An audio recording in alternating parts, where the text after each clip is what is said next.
Can one senator's vote 5 years ago truly determine his political fate today? In Louisiana's crucial primary, Senator Bill Cassidy is fighting for his political life, refusing to buckle under the immense pressure of Donald Trump's ongoing revenge campaign. This election isn't just about Cassidy, it's the next chapter in Trump's quest to purge anyone who dared to cross him. Before we dive deeper, if you want to stay on top of everything happening in U.S. politics, hit that subscribe button right now and leave a like. It really helps this channel grow and keeps these vital stories coming to you.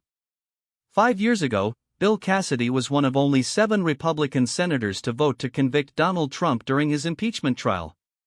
The charges? Trump's denial of the 2020 election results and his role in the January 6 Capitol riot. That vote has now put Cassidy directly in Trump's crosshairs.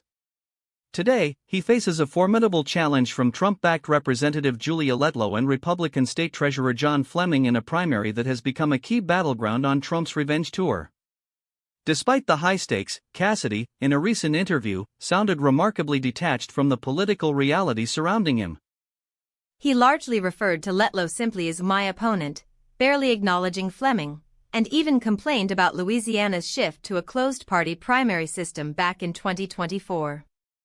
This move, he suggests, has made it harder for voters to support him, particularly those identifying as no party.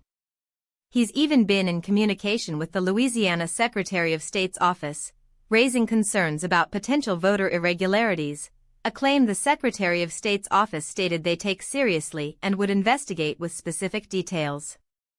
If Trump's efforts to oust Cassidy succeed, it could embolden another senator with a deep-seated vendetta against Trump, someone with potentially nothing left to lose.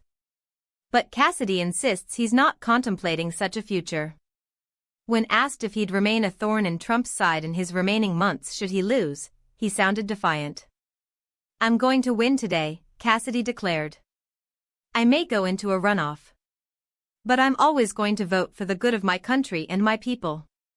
The reality, however, is that most recent polls place Cassidy in third place, trailing behind both Letlow and Fleming, another MAGA loyalist. If no candidate secures over 50% of the vote today, the top two will advance to a runoff on June 27. This tight, three-way race is a testament to the power of Trump's endorsement and the deep divisions within the GOP. Cassidy spoke with Politico on Saturday, reflecting on his plans to address affordability and criticizing Letlow for her vote against the Infrastructure Investment and Jobs Act.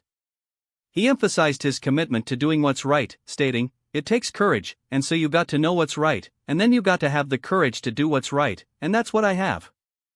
I've proven it. That's what this race is about." Yet, in the final hours before the results, the senator who drew Trump's ire over his impeachment vote was the one raising alarms about the voting process itself. He echoed his frustrations about the closed primary system, recounting a call from a no-party voter who was reportedly unable to cast a ballot for him. He's reportedly communicating with the Louisiana Secretary of State, Nancy Landry, who has stated her office takes claims of voter irregularities seriously. Cassidy brushed aside the relevance of MAGA in his state, asserting that voters want someone who has delivered results. He argued that his work to make my state healthy again aligns with the goals of making America healthy again. And when it comes to his impeachment decision, he claims it's not something he dwells on. "That is not something I think about," Cassidy stated. "If my opponent is focused on that, she's thinking about 5 years ago. I'm thinking about 5 years from now. If she wants to be wedded to the past, be wedded in the past, but by golly, you're not working for the future. I'm working for the future, that's where I'm focused." Despite Cassidy's resolute stance, a bleak outlook for his return to the Senate is widely perceived within Louisiana's GOP circles.